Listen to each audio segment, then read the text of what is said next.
ये कहानी है इंडिया के एक आईटी इंजीनियर की। ग्रेजुएशन के बाद में उनकी एक आईटी फर्म में जॉब लग जाती है, जहां पर इनकी सैलरी काफ़ी अच्छी होती है। तो जब सब कुछ ठीक चल रहा था तो घर वालों ने इनकी शादी करवा दी। लेकिन फिर शादी के 2 साल बाद अचानक से इनके माइंड में आता है कि मैं से कब तक जॉब करके अपनी ज़िंदगी को बर्बाद करता रहूँगा।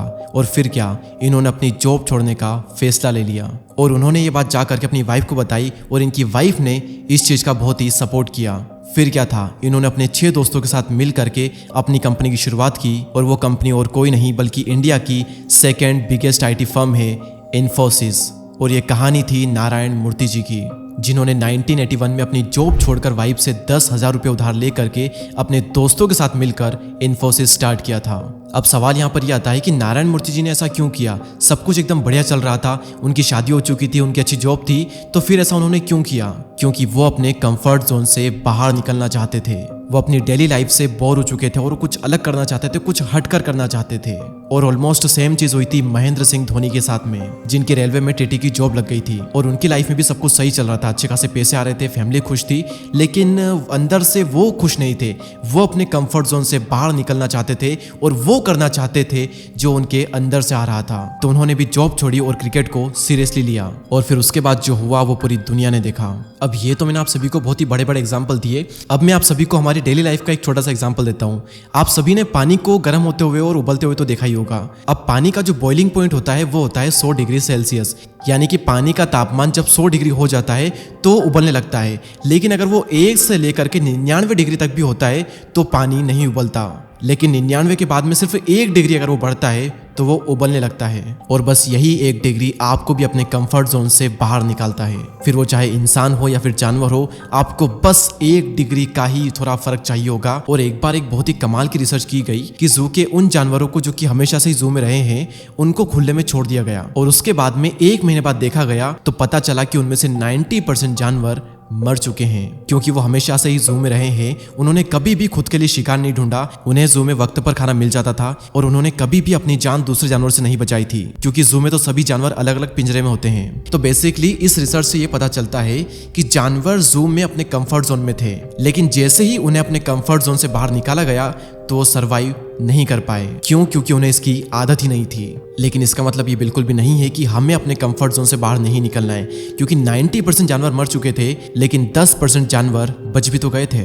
उन्होंने वक्त के हिसाब से अपने आप को सिचुएशन के अकॉर्डिंग ढाल लिया और एग्जैक्टली ऐसा ही होता है हम इंसानों के साथ में। मुश्किल से सिर्फ 10% लोग ही ऐसे होते हैं जो कि अपने कंफर्ट जोन से बाहर निकल करके सिचुएशन के अकॉर्डिंग खुद को ढाल लेते हैं और फिर लाइफ में कुछ बड़ा अचीव कर पाते हैं। ये जो ग्रीन सर्कल आपको दिख रहा है ये है हमारा कंफर्ट जोन। और ये कुछ ऐसा दिखता है, वही रेगुलर स्कूल जाना या फिर जॉब जाना, सोफे पे, कुर्सी पे या फिर बेड पर लेटे रहना और सोशल मीडिया को स्क्रॉल करते रहना, वही सेम 4 दोस्तों के साथ में वीकेंड बिताना, वही सेम ओपिनियन और थॉट्स रखना जो कि आप आज से 2 साल पहले रखते थे। और मोस्ट ऑफ द पीपल इसी सर्कल में रहते हैं और इसीलिए रहते हैं क्योंकि यहाँ पर रहना सबसे ज्यादा कंफर्टेबल होता है। यहाँ पर कुछ भी पुश करने की नीड नहीं होती है। लेकिन जो लोग ज्यादा समय तक इसमें रहते हैं उनकी प्रोग्रेस वहीं पर रुक जाती है। वो लाइफ के किसी भी एक्सपेक्ट में ग्रो नहीं कर पाते। और ध्यान से सुनना कि जैसे ही आप कंफर्ट जोन से बाहर निकलने का सोचते हो, ये डिसीजन लेते हो कि मैं रोज खुद को थोड़ा पुश करूंगा, कुछ बेटर करने का ट्राई करूंगा, उसी मोमेंट पर आप इंटर कर जाते हो ग्रोथ मोड में और वहीं से आपकी जो ग्रोथ है वो होना स्टार्ट हो जाती है। इसे हम समझेंगे दी ग्रोथ रिंग से। लेकिन हम इस ग्रोथ रिंग को समझे उससे पहले आप ये जान लो कि अगर आपके पास में कुछ भी नहीं है करने को तो ऑब्वियसली आप कंफर्ट जोन में ही रहोगे। तो पहले आपको अपने लिए कुछ करने के लिए ढूंढना होगा। अगर डिग्री लेकर के बैठे हो तो सिर्फ बैठे मत रहो, बल्कि जॉब ढूंढो। और जॉब ढूंढने के लिए आपको इधर उधर जाने की जरूरत नहीं है। आप एक ही प्लेटफॉर्म पर ये चीज कर सकते हो जिसका नाम है next level. Next level basically एक फ्री हायरिंग प्लेटफॉर्म है जिसके जरिए आप अपनी एक विजुअली अपीलिंग प्रोफाइल बना सकते हो और आसानी से टेक या नॉन टेक रोल्स की जॉब्स के लिए अप्लाई कर सकते हो। नेक्स्ट लेवल में रिलायंस, पेटीएम, LIC जैसी कई सारी टॉप कंपनीज की जॉब लिस्टेड है जिसके पैकेज 45 LPA तक है। और नेक्स्ट लेवल AI पावर्ड है, यानी कि अगर आप किसी जॉब के लिए एकदम परफेक्ट फिट बैठते हो देन आपकी प्रोफाइल डायरेक्टली रिक्रूटर को रिकमेंड कर दी जाती है, जिससे कि आपकी हायरिंग के जो चांसेस है वो 10 गुना तक बढ़ जाते हैं। और यहाँ पर आप डायरेक्टली रिक्रूटर से कॉल पर या चैट पर बात भी कर सकते हो। और इसमें एक बहुत ही कमाल का फीचर है कुडोस, जिसके जरिए आप एक दूसरे को कुडोस देके अप्रिशिएट कर सकते हो बेस्ड ऑन स्किल्स और अपनी प्रोफेशनल नेटवर्किंग को इंक्रीज कर सकते हो। और जितने ज्यादा आपको कुडोस मिलेंगे आपकी प्रोफाइल उतनी अच्छी रैंक करेगी। तो अपने कंफर्ट जोन में स्टक मत रहिए और आज ही डाउनलोड कीजिए नेक्स्ट लेवल ऐप और साइन अप करके पाइए अपनी ड्रीम जॉब। और आइए अब हम बात करते हैं ग्रोथ रिंग के बारे में। ये 4 रिंग्स वो एनवायरनमेंट है जो कि ये डिसाइड करता है कि आपकी जो ग्रोथ है वो होगी या फिर नहीं। और क्या आपको पता है कि गोल्ड फिश की जो साइज होती है वो इस बात पे डिपेंड करती है कि उसका एनवायरनमेंट कैसा है। अगर हम एक गोल्ड फिश को फिश बाउल में डालेंगे तो बहुत ही छोटी रहेगी, लेकिन अगर हम उसी गोल्ड फिश को एक बड़े तालाब में डालें तो बहुत ही बड़ी बनेगी। इसलिए एनवायरनमेंट जो है उसका बहुत ही ज़्यादा इंपॉर्टेंट रोल यहाँ पर होता है। और ये जो ग्रोथ रिंग है यही है आपका एनवायरनमेंट। अब इसमें जो पहली ग्रोथ रिंग है वो है स्टेग्नेशन। आसान भाषा में कहें तो लो परफॉर्मिंग स्टेट, जहाँ पर आप डेली एक रूटीन को फॉलो करते हो। उस स्टेट में आपकी जो क्रिएटिविटी वो बिल्कुल जीरो होती है, नए थॉट्स आपको नहीं आते और आप नए एक्शन भी नहीं ले पाते हो। और इंसान नए एक्शन लेने के बारे में सोचता भी नहीं है, जिसकी वजह से उसकी जो ग्रोथ है वो जीरो हो जाती है। अब स्टेग्नेशन के जस्ट अपोजिट आता है केओस, जो कि है हमारी सेकंड रिंग। अब केओस भी लो परफॉर्मिंग स्टेट है, लेकिन ये इंटरनल फैक्टर या फिर एक्सटर्नल फैक्टर के थ्रू भी हो सकती है। एग्जाम्पल के लिए ऐसी चीजें जो कि आपके हाथ में नहीं है लेकिन उसका आप पर इंपैक्ट पड़ता है, जैसे कि नेचुरल डिजास्टर। अब इस पर आपका कंट्रोल नहीं है और ये एक्सटर्नल फैक्टर है, तो हो सकता है कि अगर आपके यहाँ पर कुछ ऐसा हुआ हो तो उसका इफेक्ट आप पर पड़े।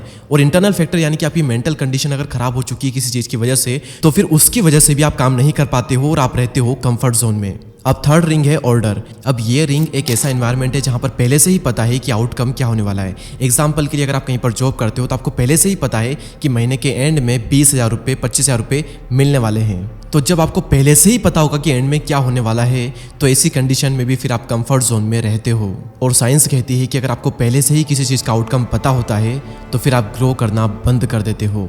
और जब आप लाइफ में डिस्कम्फर्ट को हिट करते हो, यानी कि आप इंटर कर चुके हो फोर्थ रिंग में, कॉम्प्लेक्सिटी में।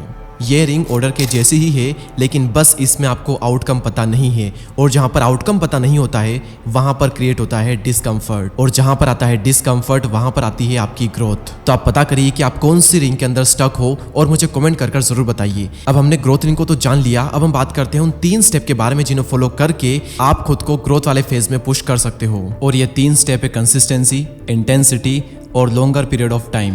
ये सिंपल सी 3 स्टेप है। आइए हम इनको एक रनिंग के एग्जांपल से समझते हैं। मान लो आप रनिंग करते हो और रनिंग में आप अपनी स्पीड और ड्यूरेशन दोनों ही बढ़ाना चाहते हो, तो आपको क्या करना होगा। मान लो अगर आप हफ्ते में 3 दिन रनिंग करते हो तो अब से आपको 4 दिन रनिंग करना है। अब जैसे ही यहाँ पर ड्यूरेशन 3 दिन से 4 दिन हुई तो आपका जो चैलेंज है वो बढ़ेगा और आप खुद को और भी ज़्यादा पुश करोगे।